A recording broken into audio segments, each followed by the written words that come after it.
বিশ্ব নবীর স্ত্রী খাদিজা রাদিয়াল্লাহু তাআলা আনহা একদিন ফজর নামাজ পর তিনি কবরের মোরাক্কাবার জন্য বসে পড়েছেন।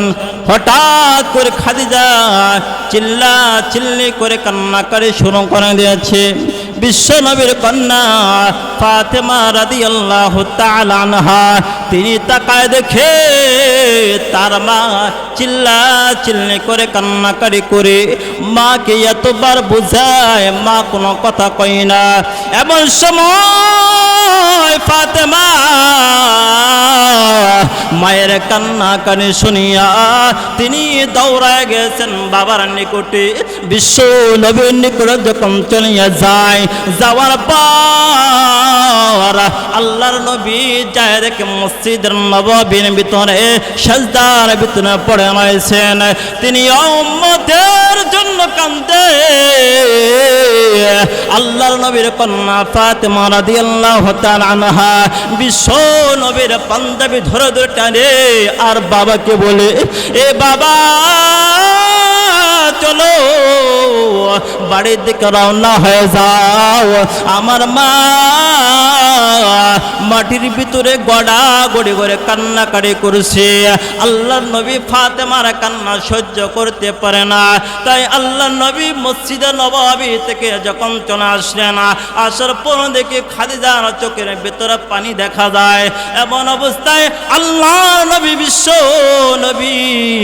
নবী মুহাম্মদুর রাসূলুল্লাহ সকলে বলেন সাল্লাল্লাহু আলাইহি ওয়াসাল্লাম খাদিজাকে ডাক দে, কই খাদিজা এরকম ভাবে তুমি কান্নাকাটি করছো, তার কারণটা কি? খাদিজা ডাক দে, কই ও নবীজি শোনো,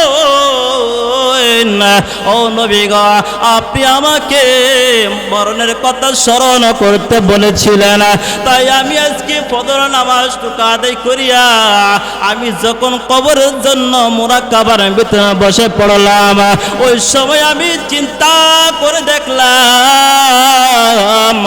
দুনিয়াতে যদি আমি অসুস্থর ভিতরে পড়ে যাই, দুনিয়ার মানুষেরা আমাকে দেখতে আসে, আমাকে কত কিছু জিজ্ঞাসা করে, আর আমি ওই অন্ধকার কবরের ভিতরে যখন চলে যাব, ওই অন্ধকার কবরের ভিতরে কেউ আমাকে জিজ্ঞাসা করবে না, একমাত্র আমার আল্লাহ ছাড়া। কথা বলেন ঠিক কিনা? ওগো নবীজি,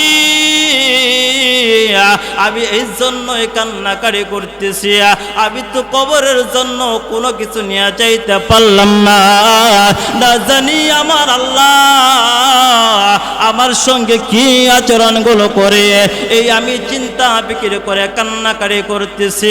আল্লাহর নবী ডাক দে, কই খাদিজা তুমি কান্না বন্ধ করো, কান্না বন্ধ করো। তোমার কান্না দেখিয়া ফাতেমা কান্না সহ্য করতে পারে না রে খাদিজা। এবার খাদিজাকে ডাক দে, কই খাদিজা তুমি কান্নাকারি বন্ধ করে দাও। তোমার কান্না দেখিয়া ফাতেমাও কান্নাকারি করে, আমি বিশ্ব নবী ফাতেমার কান্না সহ্য করতে পারি না। এ মুসলমান বন্ধু ভালো করে শুনিয়া নাও। এবার খাদিজা ডাক দে, কয় স্বামী গো, আমি তো কান্না বন্ধ করতে পারি না। এবার বিশ্ব নবী ডাক দেখো, খাদিজা তুমি যদি কান্না করে না বন্ধ করে দাও, এই ফাতেমা তিনি অত কান্না বন্ধ করবে না, মেহেরবানি করিয়া তুমি কান্নাকারি বন্ধ করিয়া দাও। খাদিজা ডাক দেখো, নবীজি শোনো, ইয়া রাসূলুল্লাহ ইয়া হাবিবাল্লাহ, আমি কান্নাকারি বন্ধ করতে পারি। ওগো নবীজি শুনেন, আপনার নিকট আমি 3টা দরখাস্ত জানাই, এই 3টা দরখাস্ত যদি আপনি কবুল করে নেন, তাহলে আমি খাদিজা কান্নাকারি বন্ধ করতে পারি। এ চর শস্যে বাড়ি মুসলমান, আমরা যারা এই জায়গার ভিতরে বসেছি, আমরা বিশ্ব নবীকে ভালোবাসি কি ভালোবাসি না? আমরা সকলেই বিশ্ব নবীকে ভালোবাসি। এ মুসলমান, শুধু তুমি আর আমি নবীকে ভালোবাসি না, আল্লাহ রব্বুল আলামিন যতগুলো মাখলুকাত সৃষ্টি করেছেন, রাজা কোন, বাদশা কোন, এমপি কোন, ম্যাজিস্ট্রেট কোন, যাই বলেন না কেন, সকলেই বিশ্ব নবীকে ভালোবাসে। সুতরাং তুমি আর আমি যদি নবীকে ভালোবাসি, তাহলে ওই নবীজির শানে দরুদ পড়তে আমরা পারবো কি পারবো না?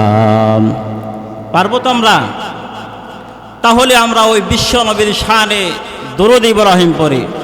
আল্লাহুম্মা সাল্লি আলা মুহাম্মাদ ওয়া আলা আলি মুহাম্মাদ কামা সাল্লাইতা আলা ইব্রাহিম ওয়া আলা আলি ইব্রাহিম ইন্নাকা হামিদুম মাজিদ। اللهم بارك على محمد وعلى آل محمد সকলে محبت পড়ি। اللهم بارك على محمد وعلى آل محمد كما باركت على إبراهيم وعلى آل إبراهيم إنك حميد مجيد। أبو زمان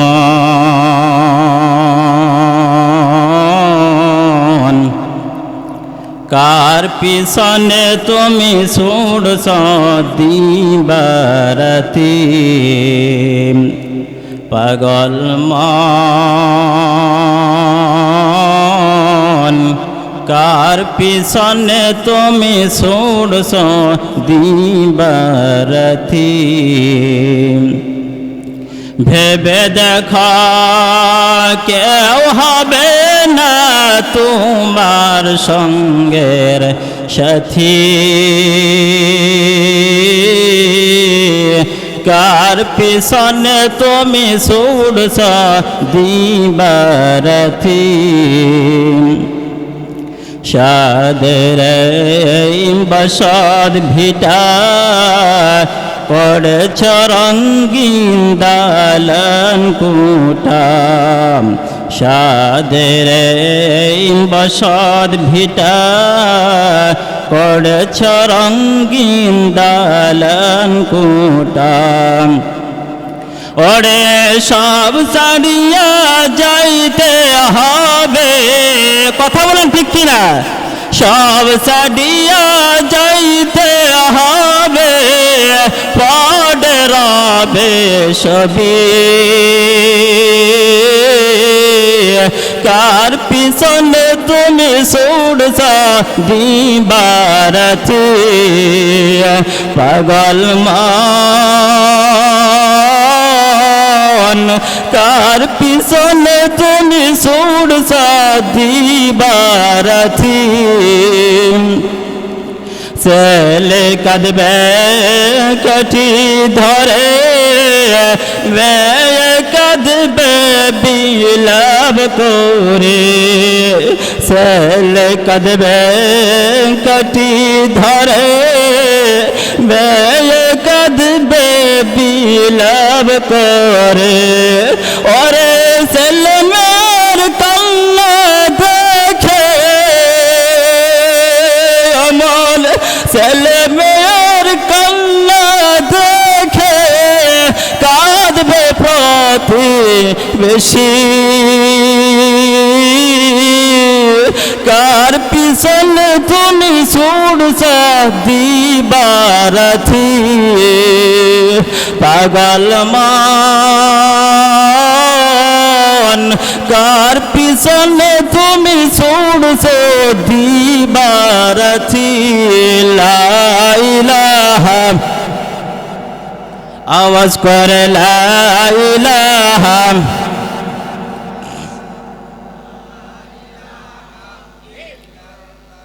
লা ইলাহা ইল্লাল্লাহু ইল্লাল্লাহ লা ইলাহা জোরে বলেন লা ইলাহা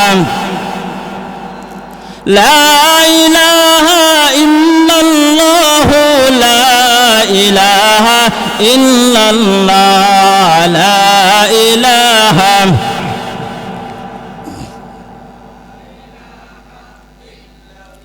লা ইলাহা ইল্লাল্লাহ মুহাম্মাদুর রাসূলুল্লাহ সকলে মুহাব্বতে পড়ি সাল্লাল্লাহু আলাইহি ওয়াসাল্লাম। আলহামদুলিল্লাহ, আজকের এই মাহফিলের সম্মানিত সভাপতি সাহেব, প্রধান অতিথি, বিশেষ অতিথিবৃন্দ, আমার সম্মুখে দিনদার পরহেজগার মুসলমান ভাই ও বোনেরা, পর্দার আড়ালে মা ও বোনেরা, সর্বপ্রথমে সেই মহান তাবারক তাআলার নিকটে শুকরিয়া আদায় করব যে আল্লাহ রাব্বুল আলামিন আপনাকে আমাকে এই এলাকার ভিতরে অসংখ্য বান্দা বান্দি আছে, কথা বলেন ঠিক কিনা? আল্লাহ রাব্বুল আলামিন তাদের থেকে আপনাকে আমাকে ভালোবেসে এই কনকনা শীতের ভিতরে নিয়ে আসিয়া এই সুন্দর একটা জান্নাতের বাগানের ভিতর বসার মতো তৌফিক দান করেন। সেই জন্য আপনারা খুশি না বেজার? খুশির আওয়াজ হলে ভাই আরো আওয়াজ হতে হবে। আপনারা কি খুশি? তাহলে সে মহান তাবারক তাআলার নিকটে শুকর আদায় করার দরকার আছে না নাই? তাহলে যদি থাইকে থাকি তাহলে সে খুশির আওয়াজটা দিয়ে আল্লাহ তাআলা শুকর আদায় করে বলেন আলহামদুলিল্লাহ। ভাই আওয়াজ হয় না, মনে হয় আপনারা আমার সাথে রাগ করছেন। হ্যাঁ, গভীর রাতে আপনাদেরকে নিয়ে কষ্ট করতেছি, আমি তো ভাবছি যে আপনারা আমাকে নিয়ে রাগ করছেন। রাগ করছেন? আমরা প্রশংসা আদায় করছি কার? আওয়াজকে মানে কার? আল্লাহর নাম নিতে এত কৃপণতা থাকে। আল্লাহর সাথে কোনো দুশ্মনী আছে? আল্লাহর সাথে কোনো দুশ্মনী নাই।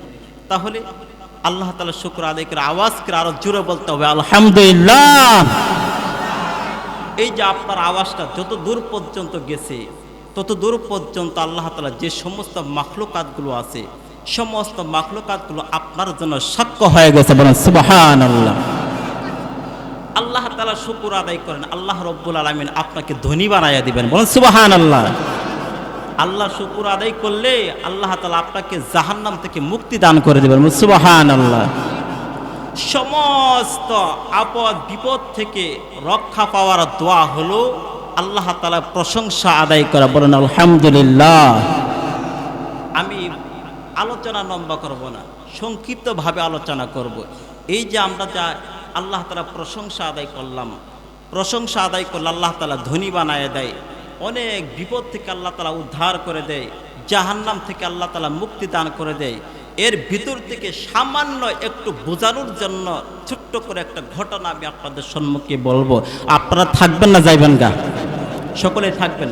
আমি যতদূর পর্যন্ত আছি, আমি তো সারা রাত থাকবো না, অল্প কিছুক্ষণ সময় আপনাদেরকে নিয়ে আলোচনা করব। তো আসুন দেখেন সমস্ত আপদ বিপদ থেকে আল্লাহ তাআলা কিভাবে আপনাকে মুক্তি দান করে দেয়। আল্লাহর পয়গম্বর হযরতে মূসা আলাইহিস সালাম আল্লাহ রাব্বুল আলামিনের সাথে কথা বলার জন্য তুর পাহাড়ের দিকে গিয়েছিলেন। সকলেরই ঘটনা জানা আছে। যাওয়ার পথে তিনজন ব্যক্তির সাথে সাক্ষাৎ হয়ে গেছে, ধনী ব্যক্তি, গরিব ব্যক্তি, আর একটা হাত পা নাই, শুধুমাত্র একটা দেহওয়ালা ব্যক্তির নিকটে দেখা হয়েছে। তা আমি দুইজনের কথা বাদ দিলাম, শুধুমাত্র যে দেহওয়ালা ব্যক্তিটা আছে, হাত পা নাই, সেই ব্যক্তিটা মূসা আলাইহিস সালামকে ডাক দিয়ে কয়, পয়গম্বর আপনি যে আল্লাহ রাব্বুল আলামিনের সাথে কথা বলার জন্য তোর পাহাড়ে যাচ্ছেন, আমার একটা দরখাস্ত আছে, একটু মেহেরবানি করে আল্লাহকে বলবেন। কই কি তোমার দরখাস্ত? কই আল্লাহ যে আমাকে হাত পা দেয় না, শুধুমাত্র একটা দেহ দিয়ে বানাইছে, আল্লাহ আমাকে কেন বানাইছে, আমাকে সৃষ্টি করার কারণটা কি, একটু মেহেরবানি করে আল্লাহ তাআলার কাছে শুনে আসবেন। ঠিক আছে। মূসা আলাইহিস সালাম আল্লাহ রাব্বুল আলামিনের সাথে কথাবার্তা বলতেছেন, এমন সময় সেই ব্যক্তির কথা আলোচনা করেন, আল্লাহ তুমি যে এমন একটা ব্যক্তিকে বানাইছ যার হাত পা কোনো কিছু দেও নাই, আল্লাহ তুমি তাকে কেন সৃষ্টি করেছ, তার সৃষ্টি করার পিছনে তোমার কি কোনো কারণ আছে? ওই দেহওয়ালা ব্যক্তি ব্যক্তিকে ডাক দে কই ভাই আমি তোমার কথা আল্লাহ রব্বুল আলামিনকে বলেছি, তবে আল্লাহ রব্বুল আলামিন আমার জন্য কি ফয়সালা করে দিয়েছে। এবার ওই দেহওয়ালা ব্যক্তিকে মুসা আলাইহিস সালাম ডাক দে কয় ও ভাই আল্লাহ রব্বুল আলামিন যে তোমাকে সৃষ্টি করেছে তার একটা কারণ আছে। আল্লাহ রব্বুল আলামিন 7টা জাহান্নাম সৃষ্টি করেছে, ওই 7টা জাহান্নামের ভিতরে একটা ছিদ্র আছে, ওই ছিদ্র বরাবর আল্লাহ রব্বুল আলামিন তোমাকে সৃষ্টি করেছে। ওই তোমাকে দিয়া ওই জাহান্নামের ছিদ্রগুলোকে বন্ধ করে দিবে। এই কথা শোনা মাত্র ওই দেহওয়ালা ব্যক্তি আল্লাহ রব্বুল আলামিনের দরবারে শুকর আদায় করে বলেছে আলহামদুলিল্লাহ। আপনারা জোরে জোরে বলেন আলহামদুলিল্লাহ।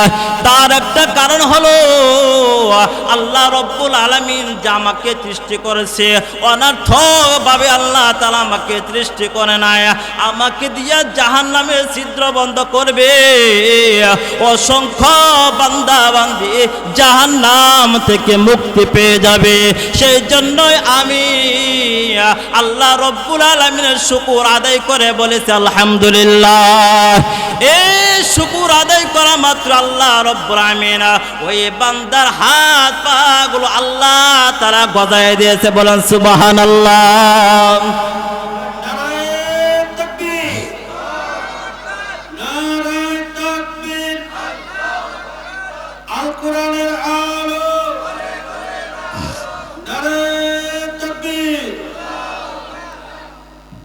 তাহলে আল্লাহ তাআলার শুকর আদায় করার দরকার আছে কিনা? আমরা সুখে এবং দুঃখের ভিতরে থাকি, আল্লাহ তাআলার শুকর আদায় করব। কথা বলেন ঠিক কিনা? আসলে আমি তেলাওয়াতকৃত যে আয়াতে কারিমা তেলাওয়াত করেছি, আমি যখন সেই আয়াতে কারিমা তেলাওয়াত করেছি সকলে আপনারা বুঝতে পেরেছেন যে হুজুর আজকে কোন বিষয়ে আলোচনা করবে, সকলে কিন্তু বুঝছেন। তো দেখেন আমি খুতবার ভিতরে যে আয়াতে কারিমা তেলাওয়াত করেছি, এই আয়াতের ভিতরে আল্লাহ রব্বুল আলামিন বলেন যে যতগুলো আল্লাহ তাআলা দুনিয়াতে মাখলুক পাঠাইছেন সমস্ত মাখলুককে দুনিয়া ছেড়ে চলে যাইতে হবে। কথা বলেন ঠিক কিনা? আমরা যারা এই জায়গার ভিতরে আছি আমরা কি দুনিয়াতে চিরদিন থাকবো? কেউ থাকবে না, সকলেই কবরের যাত্রী হয়ে যাবে। কথা বলেন ঠিক কিনা? আসুন এই দুনিয়ার বুকে আল্লাহকে নিয়েও বিরোধিতা করে, আল্লাহকে নিয়েও মতানক্য করে। কেউ বলে আল্লাহ একজন, কেউ বলে 2 জন, কেউ বলে 3 জন, কেউ বলে 33 কোটি, কেউ বলে 33 লক্ষ। আমরা যারা এই মাহফিলের ভিতরে বসে আছি, আমরা যারা কালিমাগুলো গ্রহণ করে নিয়েছি, আমরা যারা মুমিন বান্দা, মুমিন বান্দার জন্য আল্লাহ কয়জন? কথা বলেন আল্লাহ কয়জন? একজন। আমরা এক আল্লাহর ইবাদত করি। কথা বলেন ঠিক কিনা? তা আসুন এই যারা আল্লাহকে নিয়ে বিরোধিতা করে এরা আবার এই জিনিসটা নিয়ে বিরোধিতা করতে পারে না। কোন জিনিস? যে মরণ যে সবারই আছে এটি নিয়ে তারা বিরোধিতা করতে পারে না, এটা তারা বিশ্বাস করে নেয়। কেন?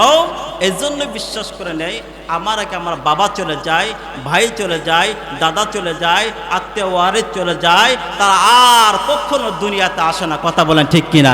সেই জন্যই তারা এই মরণটাকে তারা বিশ্বাস করে নিয়েছে মরণ নামে একটা কিছু আছে, আর বাকি সবগুলো নিয়ে তারা বিরোধিতা করে, কিন্তু মরণ নিয়ে কেউ বিরোধিতা করতে পারে না। তো মুসলমান ভাইয়েরা, আমরা যেহেতু দুনিয়ার বুক থেকে চলেই যাব, তবে আমরা কি কবরের জন্য একটু চিন্তা ফিকির করছি? আমরা একটা মানুষও কবরের জন্য চিন্তা ফিকির করি না। আমি আপনাদেরকে বলতে চাই ভাই, মরণের জন্য একটু চিন্তা ফিকির করেন। আজকে যারা এই জায়গার ভিতরে বসে আছেন আমার মনে হয় আপনাদের মরণের চিন্তা ফিকির আছে। কথা বলেন ঠিক কিনা? মরণের চিন্তা ফিকির না থাকলে কত মানুষ এখান থেকে ভাগ্যে চলে গেছে, আপনারাও যাইতে পারতেন। কথা বলেন ঠিক কিনা? কিন্তু আমার দিনের বিশ্বাস আপনাদের মরণে ভয় এই জায়গার ভিতরে আছে, বিদায় এই জায়গার ভিতরে বসে আছেন। আল্লাহর নবী বলেছেন কোনো ব্যক্তি যদি দিনের ভিতরে 100 বার মরণের কথা স্মরণ করে, কয়শো বার? 100 বার যদি মরণের কথা স্মরণ করে, ওই দিনে যদি মৃত্যুবরণ করে, তাহলে সেই ব্যক্তিরা শহীদ মর্তবা লাভ করে। বলেন সুবহানাল্লাহ। সেই জন্যই আমরা বেশি বেশি করে মরণের কথা স্মরণ করব। কেন? যখন আমরা বেশি বেশি করে মরণের কথা স্মরণ করব, দেখবেন তখন আপনার আমার কোনো গুনাহ হবে না। যেখানেই আপনি গুনার কাজ করতে যাবেন তখনই মরণের কথা স্মরণ হয়ে যাবে, আরে আমি আজকে যে গুনার কাজ করতে যাচ্ছি, হঠাৎ যদি মৃত্যুবরণ করি উপায় আমার কি হবে? কথা বলেন ঠিক কিনা? সেজন্যই আমরা সর্বহারতে মৃত্যুর কথা স্মরণ করব। তো মা বোনেরা, আপনারা কানটা লাগাইয়া শোনেন, আমি আপনাদের সম্মুখেও আপনাদেরকে নিয়েও আমি কিছু আলোচনা করব। কেউ যাবেন না, আমি অনুরোধ করে বলছি। তো আসুন, এই মৃত্যুর কথা আমাদের স্মরণ করতে হবে। বিশ্ব নবীর স্ত্রী, আপনার আমার পয়গম্বর স্ত্রী খাদিজা রাদিয়াল্লাহু তাআলা আনহা, তিনি নবীকে বলেন, নবী গো, আমি আখিরাতের দিকে মুখাপেক্ষী কেমনে হব, আখিরাতের কথা কেমনে স্মরণ করব, একটু মেহেরবানি করে একটা আমলটা বলে দেন। আল্লাহ নবী বলেন, খাদিজা, তুমি যদি আখিরাতের কথা স্মরণ করতে চাও তাহলে দুনিয়ার বুকে বেশি বেশি করে মৃত্যুর কথা স্মরণ করো। কিসের কথা স্মরণ করতে বলছে? মৃত্যুর কথা স্মরণ করো। তখন নবীজি বললেন, খাদিজা, তুমি যদি আখিরাতের কথা বেশি বেশি স্মরণ করতে চাও, দুনিয়াতে বেশি বেশি করে মরণের কথা স্মরণ করো, মোরাকাবার ভিতরে বসিয়া মরণের কথা স্মরণ করো, দেখবা আখিরাতের কথা তোমার স্মরণ হয়ে যাইবে। আবার মুসলমান বন্ধু, এবার বিশ্ব নবীর স্ত্রী খাদিজা রাদিয়াল্লাহু তাআলা আনহা একদিন ফজর নামাজ পর তিনি কবরের মোরাকাবার জন্য বসে পড়েছেন। হঠাৎ করে খাদিজা চিল্লা চিল্লি করে কান্নাকারি শুরু করে দিয়েছে। বিশ্ব নবীর কন্যা ফাতেমা রাদিয়াল্লাহু তাআলা আনহা, তিনি তাকায় দেখে তার মা চিল্লা চিল্লি করে কান্নাকারি করে মাকে এতবার বুঝায়, মা কোনো কথা কই না। এমন সময় ফাতেমা মায়ের কান্নাকানি শুনিয়া তিনি দৌড়ায় গেছেন বাবার নিকটে। বিশ্ব নবীর নিকটে যখন চলিয়া যায়, যাওয়ার পর আল্লাহর নবী যায় দেখে মসজিদের নববীর ভিতরে সাজদার ভিতরে পড়ে রয়েছেন। তিনি উম্মতের জন্য কাঁদে।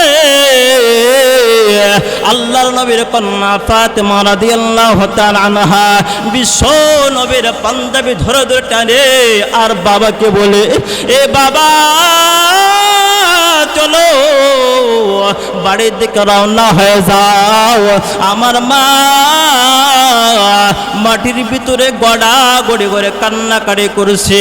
আল্লাহর নবী ফাতেমার কান্না সহ্য করতে পারে না, তাই আল্লাহর নবী মসজিদে নববী থেকে যখন চলে আসলেন, আসার পর দেখে খাদিজার চোখের ভিতরে পানি দেখা যায়।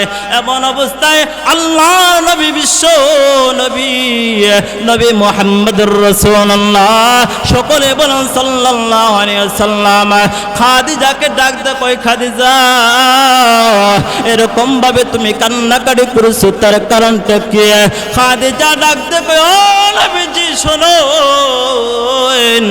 ও নবী গো, আপনি আমাকে মরণের কথা স্মরণ করতে বলেছিলেন, তাই আমি আজকে ফজর নামাজটুকু আদায় করিয়া আমি যখন কবরের জন্য মুরাকাবার ভিতরে বসে পড়লাম, ওই সময় আমি চিন্তা করে দেখলাম, দুনিয়াতে যদি আমি অসুস্থর ভিতরে পড়ে যাই, দুনিয়ার মানুষেরা আমাকে দেখতে আসে, আমাকে কত কিছু জিজ্ঞাসা করে, আর আমি ওই অন্ধকার কবরের ভিতরে যখন চলে যাব, ওই অন্ধকার কবরের ভিতরে কেউ আমাকে জিজ্ঞাসা করবে না, একমাত্র আমার আল্লাহ ছাড়া। কথা বলেন ঠিক কিনা? ওগো নবীজি,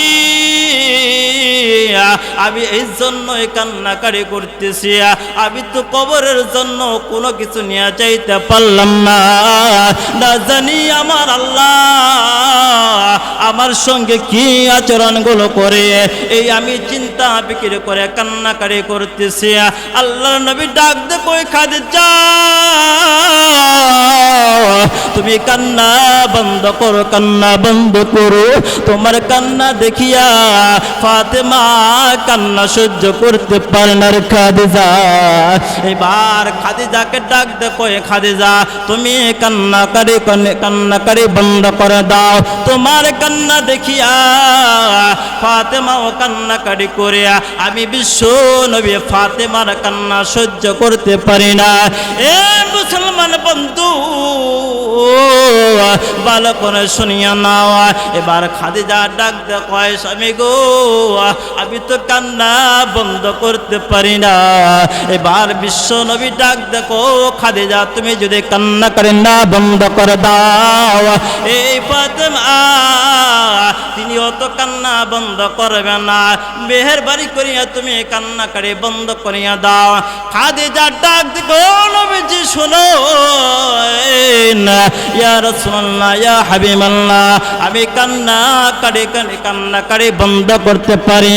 ওগো নবীজি শুনেন, আপনার নিকট আমি 3টা দরখাস্ত জানাই। এই 3টা দরখাস্ত যদি আপনি কবুল করে নেন, তাহলে আমি খাদিজা কান্নাকারি বন্ধ করতে পারি। আল্লাহর নবী ডাক দেবো, খাদিজা বলো কি তোমার 3টা দরখাস্ত বলা।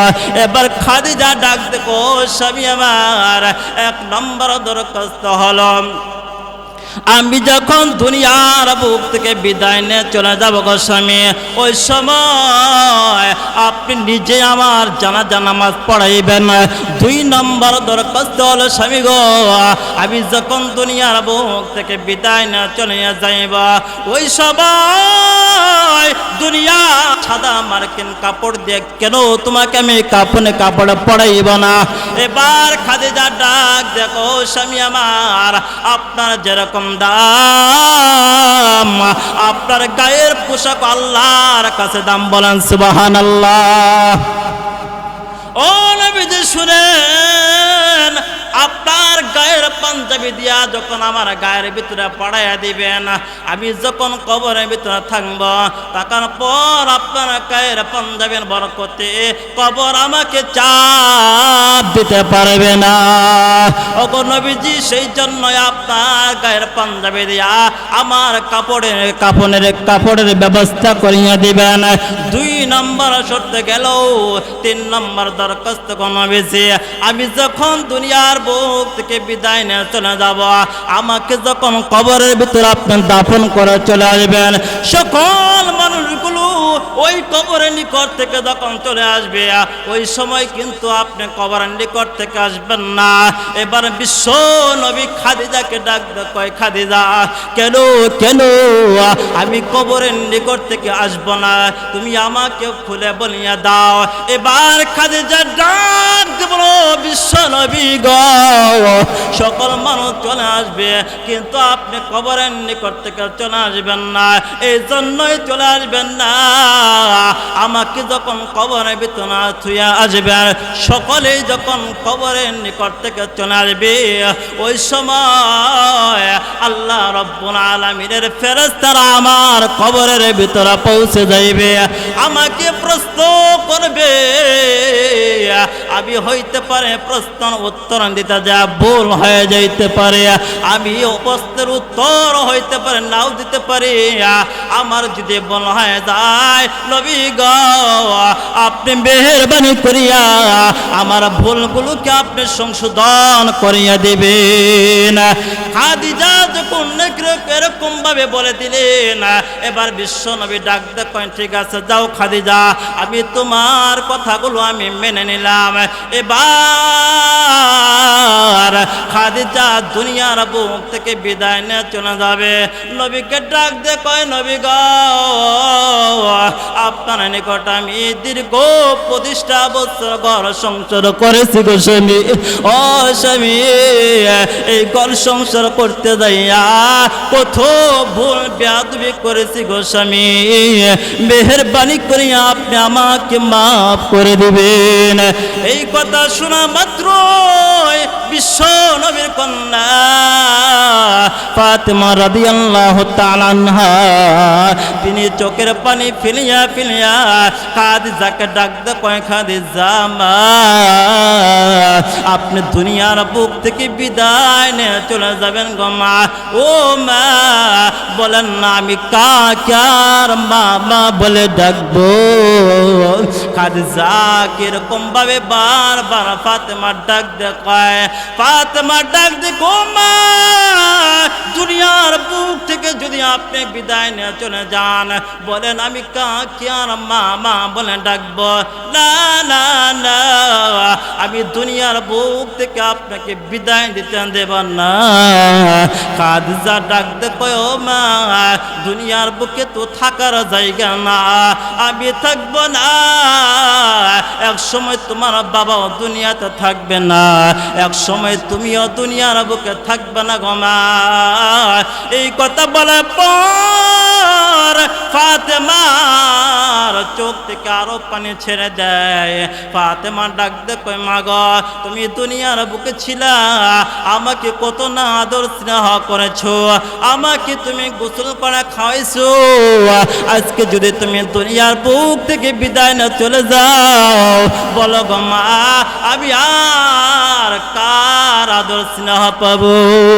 এরকম ভাবে ফাতেমা কান্নাকাটি করে এবার বিশ্ব নবীকে ডাক দে কয় স্বামী আমার, আমি যখন দুনিয়ার বুক থেকে বিদায় নিয়ে চলে যাব গো স্বামী, এই যে ফাতেমা আপনার নিকটে আমি রেখে গেলাম, ও স্বামী আমার এই ফাতেমা, আমার এই কন্যাটা, আমার কথা যখন স্মরণ হয়ে যাবে তখন তিনি কান্নাকাটি করবে।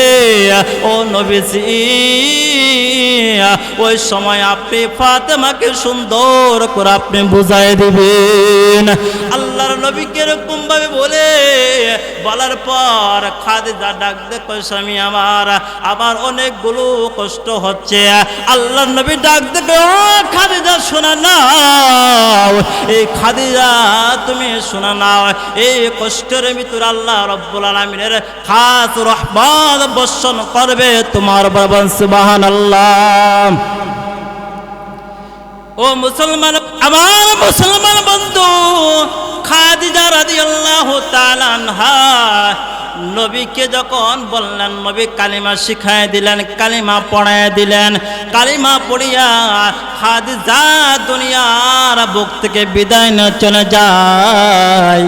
এবার আল্লাহর নবী খাদিজাকে দাফন করিয়া সকলেই যখন চলে আসে, আসার পর এবার আল্লাহর নবী ওই খাদিজার কবরের পাশে বসে থাকে।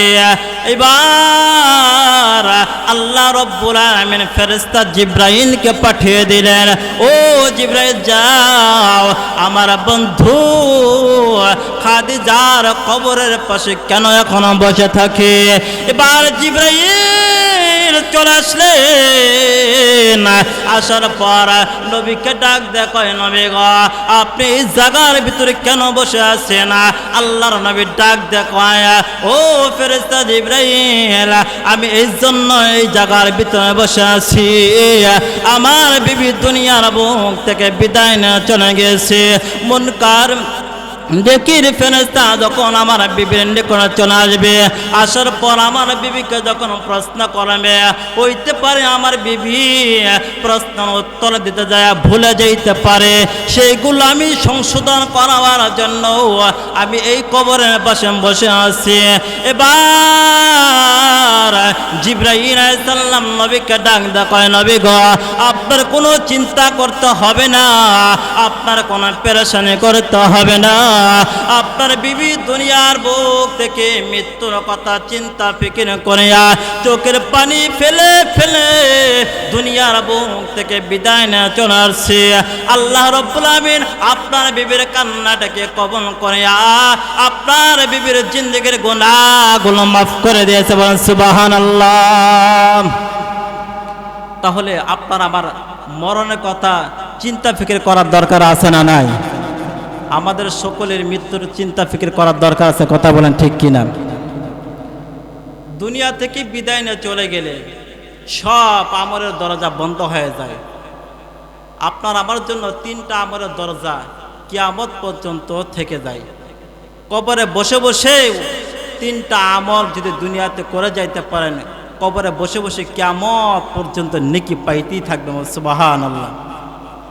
তিনটা আমলের ভিতরে 1 নম্বর আমল হলো দুনিয়াতে নেক সন্তান রেখে যাওয়া।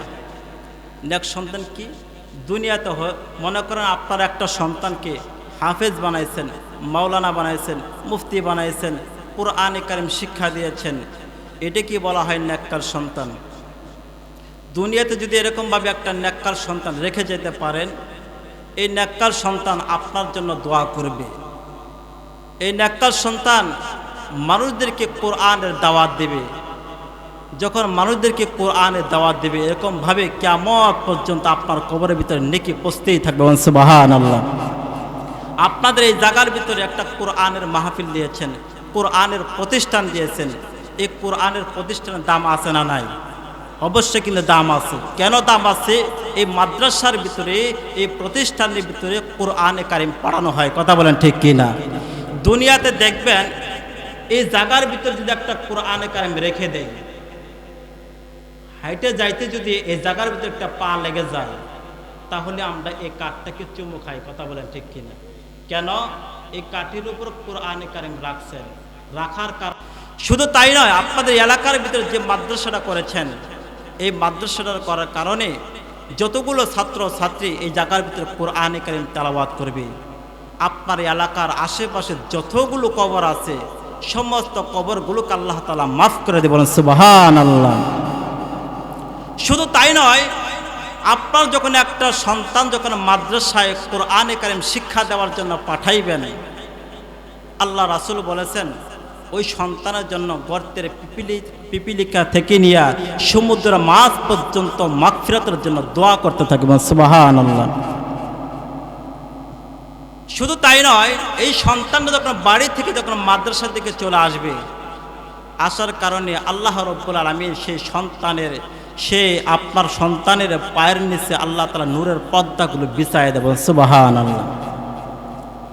আমার মুসলমান বন্ধু, আপনার একটা সন্তান যখন কোরআনে কারীম শিক্ষা দেওয়ার জন্য যখন আপনি মাদ্রাসার দিকে পাঠায় দিবেন, এই সন্তানটা যখন এই মাদ্রাসায় আসিয়া যখন উস্তাদ তাকে শিক্ষা দিবে, বিসমিল্লাহ আউযু বিল্লাহ যখন শিক্ষা দিবে, শিক্ষা দেওয়ার কারণে আল্লাহ রাব্বুল আমিন ফেরেশতাদেরকে ডাক দেখো, ফেরেশতা তোমরা তাকায় তাকায় দেখো, এই আমার বান্দারা আমি আল্লাহ রাব্বুল আলামিনের নামে শুরু করেছি। আমি আল্লাহ রাব্বুল আলামিন দয়া ও মেহেরবান। এই ফেরেশতা তোমরা সাক্ষী থাকো, আমি আল্লাহ রাব্বুল আলামিন এই বান্দার জিন্দেগীর গুনাহগুলো আমি আল্লাহ তাআলা মাফ করে দিলাম। এ মুসলমান, শুধু তাই নয়, এই সন্তানকে যে আপনি মাদ্রাসায় দিয়েছেন, মাদ্রাসায় দেওয়ার কারণে সন্তানটা আবার যখন বলবেন বিসমিল্লাহ, বিসমিল্লাহ বলার কারণে আল্লাহ রাব্বুল আমিন ফেরেশতাদেরকে ডাক দেয়, ফেরেশতারা দেখ আমার বান্দা আবারও বলে বিসমিল্লাহ, আমি আল্লাহ তাআলার নামে শুরু করেছে, আমি আল্লাহ তাআলা দয়া ও মেহেরবান। এই ফেরেশতারা তোরা সাক্ষী থাক, আমি আল্লাহ রাব্বুল আমিন এই বান্দার তার মা বাবার গুনাহগুলো আমি আল্লাহ তাআলা মাফ করে দিলাম।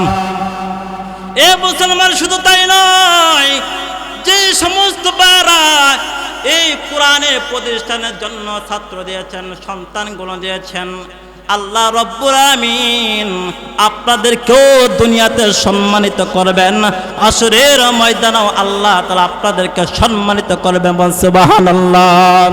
কেমন সম্মানিত করবেন? যে সমস্ত বায়রা সন্তানদেরকে কোরআনে কারীমের হাফেজ বানাইছেন, আলেম বানাইছেন, কোরআনে কারীম শিক্ষা দিয়েছেন, এ ভাই কাল কিয়ামতের দিন হাশরের ময়দানে আল্লাহ রাব্বুল আমিন আপনাদের মাথার ভিতরে নূরের টুপিগুলো পড়ায়া দিবে। সুবহানাল্লাহ। এ মুসলমান বন্ধু, আপনার ভাই তাকায়া তাকায়া দেখবে আমার ভাইয়ের আজকে মাথার ভিতরে টুপি দেখা যায়, এত সুন্দর টুপি গো, জিন্দগিতে এরকম ভাবে টুপি দেখি নাই। অথচ আমার ভাই দুনিয়ার বুকে কত গাঁজা খাইলো, কত মদ খাইলো, কত গুনাহের কাজ করলো, আজকে আমার ভাইয়ের মাথার ভিতরে এত সুন্দর টুপি দেখা যায়। তার কারণটা কি?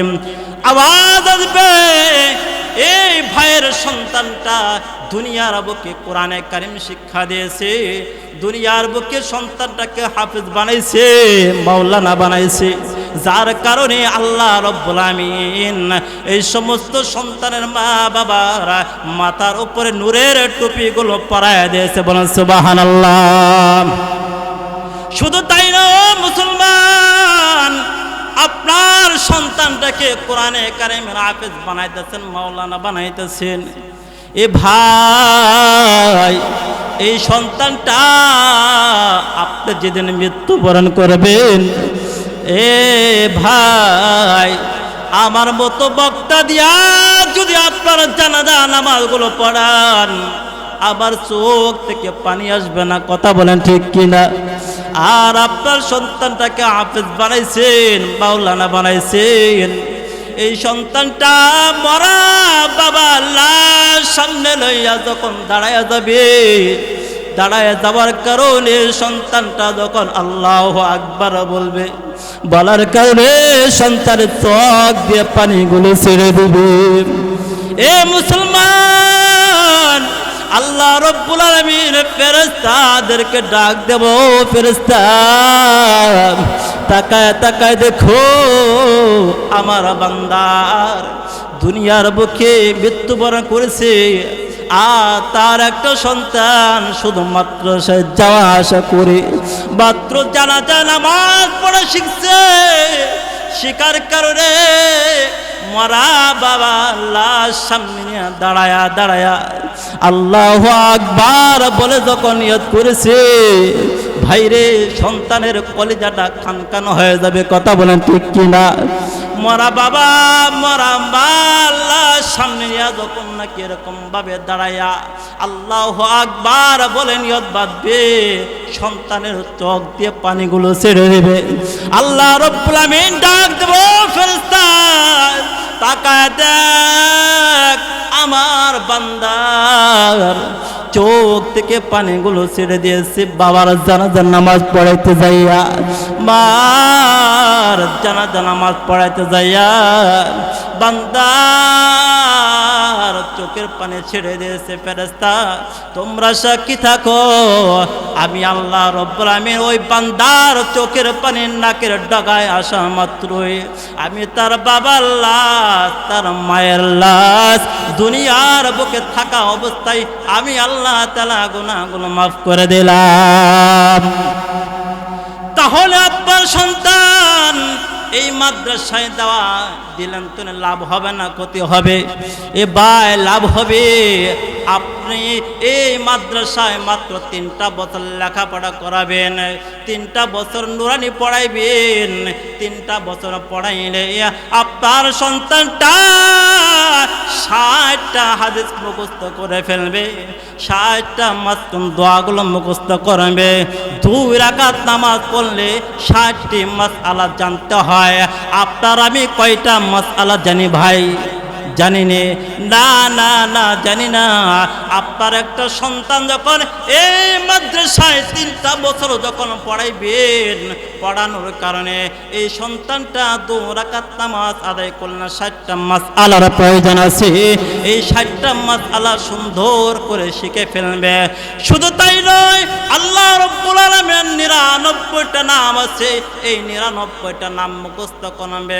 আল্লাহর পয়গম্বর বলেছেন, কোন আমার উম্মত যদি আল্লাহ রব্বুল আলামিনের 99টা নাম মুখস্থ করে ফেলে, আল্লাহ রব্বুল আলামিন তাকে বিনা হিসাবে আল্লাহ তাআলা জান্নাত দান করে দেবেন। সুবহানাল্লাহ। আপনার সন্তানকে যখন এরকম ভাবে 3টা বছর যখন এরকম ভাবে নুরানি মাদ্রাসায় লেখাপড়া করাবেন, পড়ানোর কারণে আল্লাহ তাআলার 99টা নাম মুখস্থ করে ফেলবে, আর পবিত্র কোরআনে কারিম শুদ্ধ করে পড়তে পারবে।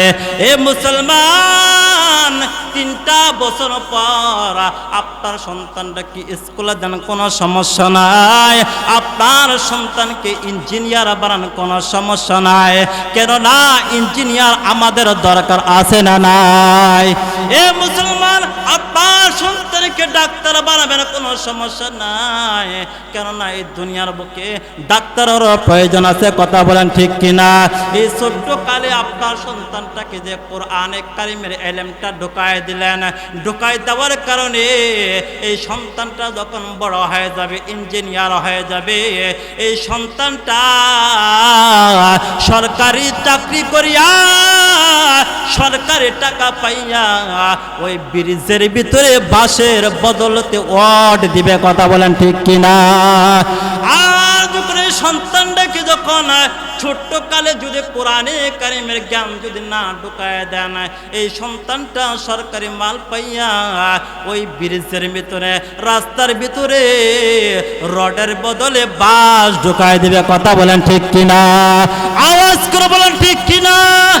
এ মুসলমান, আপনার সন্তানটাকে যখন ছোট্ট কালে যখন এই কোরআন কারিমের জ্ঞানগুলো ঢুকায় দিবেন, ঢুকাই দেওয়ার কারণে আল্লাহ রাব্বুল আমিনের ওই বান্দাটা বড় হলো, ডাক্তার হলো, কসাইগিরি করবে না। এই সন্তানটা যদি ইঞ্জিনিয়ার হয়ে যায় আর সরকারি মাল পায়, সঠিকভাবে তারা ব্যয় করতে থাকবে, কথা বলেন ঠিক কিনা?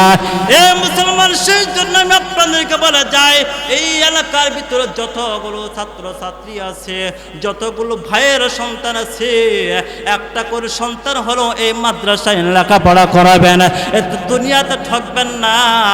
আল্লাহ রাব্বুল আমিন আপনাকে সম্মানিত করে দিবেন। এই মুসলমান, আমার মা বাবা আমাকে লেখাপড়া করাইছে বিদায় আজকে লক্ষ লক্ষ মানুষের সম্মুখে কথা বলতে পারে, কথা বলেন ঠিক কিনা? আপনার সন্তান কেউ যখন নাকি কোরআনে কারিম শিখাইবে না, কোরআনে কারিমের ইলমগুলো যখন ঢুকায় দিবেন, এই সন্তানটাও পৃথিবীর বুকে ইসলামের প্রচার করতে পারবে, কথা বলেন ঠিক কিনা? হে মুসলমান ভাই, সেই জন্য আমি আপনাদেরকে বলতে চাই, এই কোরআনের প্রতিষ্ঠানের সাথে আপনারা সম্পর্ক করবেন। যদি কোরআনের প্রতিষ্ঠানের সাথে সম্পর্ক করে না, আল্লাহ রাব্বুল আমিন আপনাকেও দামি বানায়া দেবে, বলেন সুবহানাল্লাহ। মুসলমান, আমরা আল্লাহর কাছে দামি হতে চাই কি চাই না? আওয়াজ করে বলেন, দামি হতে চাই কি চাই না? মুসলমান, আমার যদি সন্তান না থাকে তাহলে কোরআনের প্রতিষ্ঠানকে আমরা মহব্বত করব, এই কোরআনের প্রতিষ্ঠানকে আমরা ভালোবাসবো। এই মুসলমান, দুনিয়াতে কয়দিন থাকবো তার কোনো গ্যারান্টি নাই। আজকে এই মাহফিলে প্যান্ডেল পার হইতে পারবেন, তাও কোনো গ্যারান্টি নাই, কথা বলেন ঠিক কিনা? সেই জন্যই এই কোরআনের প্রতিষ্ঠানের সাথে সম্পর্ক রাখার দরকার আছে না নাই? এ মুসলমান, এই কোরআনের প্রতিষ্ঠানের সাথে যদি সম্পর্ক করতে চান, আপনার সন্তান নাই, তাহলে কোরআনের প্রতিষ্ঠানের সাথে আপনার টাকা দেওয়া হলো, অর্থ দেওয়া হলো, জ্ঞান বুদ্ধি দেওয়া হলো, সম্পর্ক করার দরকার আছে না নাই?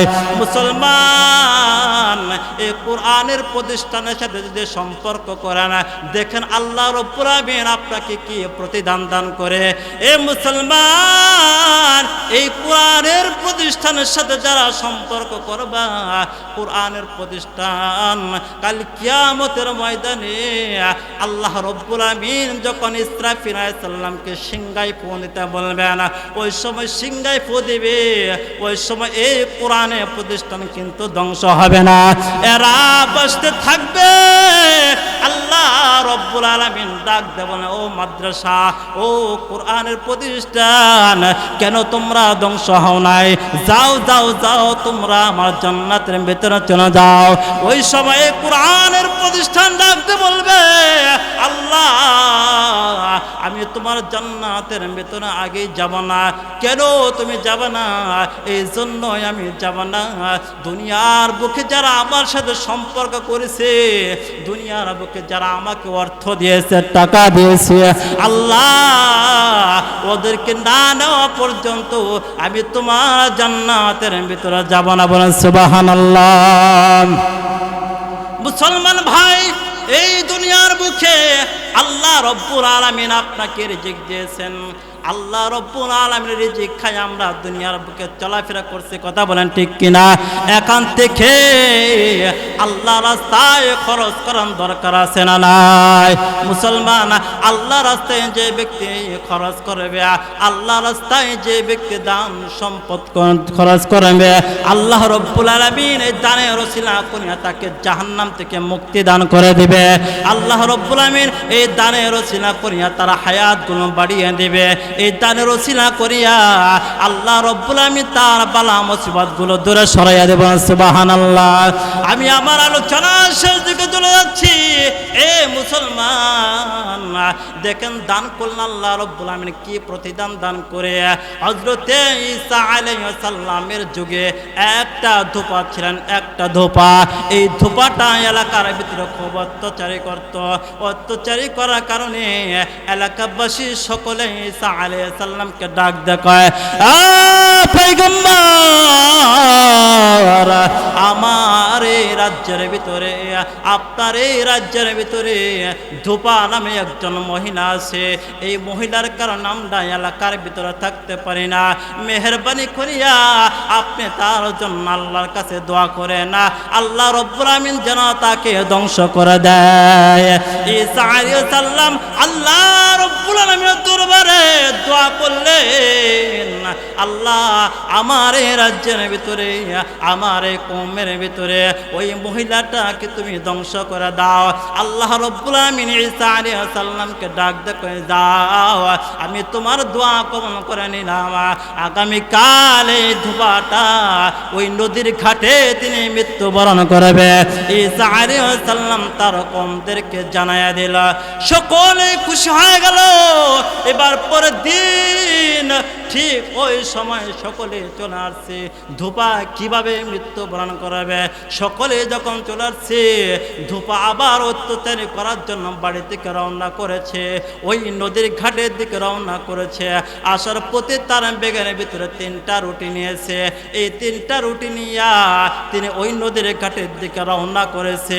আসার পথে একজন ফকির ওই ধোপাকে ডাক দেয়, মা, আমাকে কিছু খাবার দিবানি, আমি অনেক দিন ধরে না খায় আছি। এবার ধোপা ওই ভিক্ষুককে ওই ধোপার 3টা রুটি থেকে একটা রুটি দান করে দিলেন। দান করে দেওয়ার পর ওই ফকির বেটা ওই ধোপার জন্য দোয়া করলেন, আল্লাহ, যেই বান্তিটা আমাকে ক্ষুধা নিবারণ করার জন্য আমাকে একটা রুটি দান করলো, আল্লাহ এই মেয়েটার হায়াত আল্লাহ তুমি বাড়ায়া দাও। সুবহানাল্লাহ। আল্লাহ রাব্বুল আমিন এই ফকিরের দোয়া আল্লাহ তাআলা কবুল করে নিলেন। আবার ধোপা খুশি হইয়া 2য় নম্বর রুটিটা দান করে দিলেন।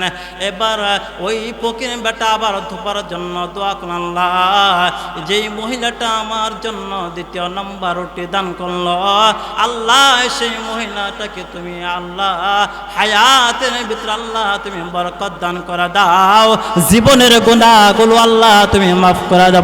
সুবহানাল্লাহ। ধোপা এই 2য় নম্বর দোয়া শুনে 3য় নম্বর রুটিটাও দান করে দিলেন। এবার ফকির বেটা আবার দোয়া করলেন, আল্লাহ, যেই মহিলাটা আমাকে 3য় নম্বর রুটিটাও দিয়ে দিল, আল্লাহ এই মহিলা যদি কোনো বিপদের ভিতরে পড়ে থাকে, আল্লাহ এই মহিলাটাকে তুমি বিপদ থেকে আল্লাহ তুমি উদ্ধার করে দাও। আল্লাহ রাব্বুল আমিন 3টাই দোয়া আল্লাহ তাআলা কবুল করে নিয়েছেন। এবার সকল মানুষ যাচ্ছেন ধোপা কিভাবে ইন্তেকাল করবে। এবার ধোপাকে খাবার জন্য বিশাল বড় একটা সাপ তাকে ধ্বংসন করার জন্য ধোপার গাটটির ভিতরে উঠে বসে আছে। কিন্তু ওই সাপের ভিতরে যে সাপটা আছে মুখের ভিতরে একটা লাগাম লাগানো আছে। এবার টাইম পার হয়ে যায়, ধোপা মৃত্যুবরণ করে না। এবার সকলে আশ্চর্য হয়ে গেছে, পয়গম্বর মনে হয় মিথ্যা কথা বলেছে। এবার সকলেই চলে আসছেন ঈসা আলাইহিস সালামকে ডাক দেখো পয়গম্বর কয় ধূপা তো ইন্তেকাল করলো না, কয় ধূপাকে তুমি আমার নিকট নিয়ে আসো। এবার ধূপাকে যখন নিয়ে আসা হলো, এবার ধূপাকে ডাক দেখো ধূপা তুমি কি আমল করেছো? এবার ডাক দেখো না না পয়গম্বর আমি তো কোনো আমল করি নাই, তবে আমি যখন বাড়ি থেকে যখন রওনা করেছি আমি খাবার জন্য 3টা রুটি নিয়েছি। এই 3টা রুটি নিয়ে আমি মানুষের অত্যাচারী করার জন্য চলে গেছি, কিন্তু পথের ভিতরে একটা ভিক্ষুক আমাকে হাক মারে ডাক দেখো ভন্ডে আমাকে কিছু খাবার দাও নে। আমি তাকে 3টা রুটির থেকে 1টা রুটি দান করে দিয়েছি। ফকির বেটা আমার জন্য দোয়া করেছে, আল্লাহ এই মহিলাটার জিন্দেগির গুনাহগুলো তুমি মাফ করে দাও। এরকম ভাবে 3টা দোয়া করেছে। এবার আল্লাহর পয়গম্বর ঈসা আলাইহিস সালাম ধূপাকে ডাক দেখো ধূপারে তোমার গাট্টিটা তুমি খোলো। এবার ধূপা গাট্টিটা খুললেন, খোলার পর দেখে গাট্টির ভিতরে বিশাল বড় একটা সাপের মুখের ভিতর লাগানো আছে। এবার সাপকে প্রশ্ন করলেন, সাপ কেন তুমি একে কামড় দিলা না, দংশন করলা না? এবার সাপ ওই ডাক দিল পয়গম্বর এই ধূপা ওই মানুষের অত্যাচার করার জন্য রওনা করেছে, যাওয়ার পথে তিনারা 3টা রুটি দান করে দিয়েছে। এই 3টা রুটির বদলতে আল্লাহ রাব্বুল আমিন তার হায়াতুল আল্লাহ তাআলা বাড়িয়ে দিয়েছে। সুবহানাল্লাহ। মুসলমান দান করলে আল্লাহ রাব্বুল আমিন হায়াত বাড়িয়ে দেয়, বালা মুসিবত থেকে আল্লাহ তাআলা দূরে সরাইয়া দেয়। ছোট্ট করে আরেকটা ঘটনা বলে আমি শেষ করে দেব ভাই। এ মুসলমান, একটা আল্লাহর ওলি একটা রাস্তা দিয়ে চলে যাচ্ছেন, তার আগের রাত্রিতে স্বপ্নে দেখতেছেন ওই এলাকার একজন ব্যক্তি মৃত্যুবরণ করেছে। মৃত্যুবরণ করার পর আল্লাহর ওলিকে স্বপ্নে দেখাচ্ছে, ওগো আল্লাহর ওলি দুনিয়ার বুকে আমার কোনো সন্তান নাই, আমার একটা মেয়ে আছে। এই মেয়েটাকে তুমি বলবা আল্লাহ রব্বুল আমিন আমাকে কবরের ভিতরে অনেক আযাব দিচ্ছে, এই মেয়েটাকে তুমি বলবা আল্লাহ রাস্তায় যেন কিছু দান খয়রাত করে। এবার ঘুম থেকে উঠিয়া তিনি রওনা করেছে ওই ব্যক্তির নিকটে। যায় দেখি বাড়িতে কেউ নাই, দেখি ওই ব্যক্তির মেয়েটা একটা পুকুরের ভিতরে গোসল করতেছে। হঠাৎ করে আল্লাহর ওলি তার মেয়েটাকে ডাক দেখো, মা তোমার বাবা যে ইন্তেকাল করেছে, তোমার বাবা আমাকে স্বপ্ন দেখাইছে তোমার বাবার কবরের ভিতরে ধা ধা করে আগুন জ্বলতেছে, মেহেরবানি করিয়া তোমার বাবার জন্য আল্লাহর রাস্তায় কিছু তুমি দান করে দাও। এবার মহিলা ডাক দেখো, হুজুর আমার কোনো কিছু নাই, যান এখান থেকে চলে যান, আমি আল্লাহ রাস্তায় দান করতে পারবো না।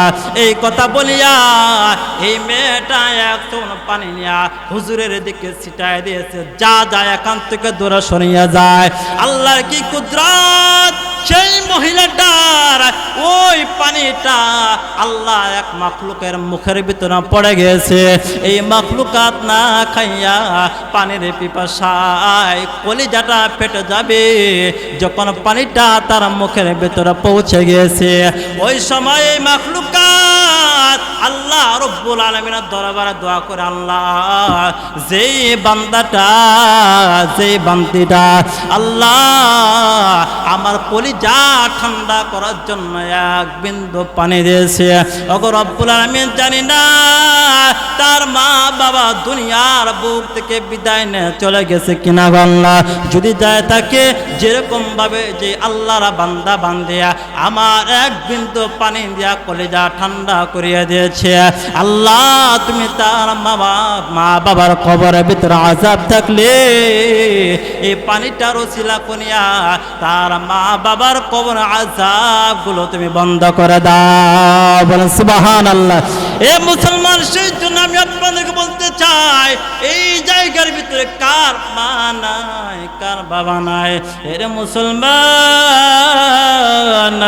যেই মা বাবা অন্ধকার কবরের ভিতরে তুমি শোয়া রাখছো, দুনিয়ার বুকে সামান্য ঠান্ডার কারণে কত কাপড় চোপড় গায়ে দিয়েছো, আর মা বাবাকে অন্ধকার কবরের ভিতরে তুমি শোয়া রাখছো, মায়ের কবরে কোনো ন্যাপ্তশকের ব্যবস্থা নাই, ওই মায়ের কবরে কোনো ন্যাপ্তশকের ব্যবস্থা নাই, মায়ের শরীরের ভিতরে কোনো ভালো কাপড় চোপড় নাই, জানি না সেই মা অন্ধকার কবরের ভিতরে কোন অবস্থার ভিতরে পড়ে আছে। কথা বলেন ঠিক কিনা?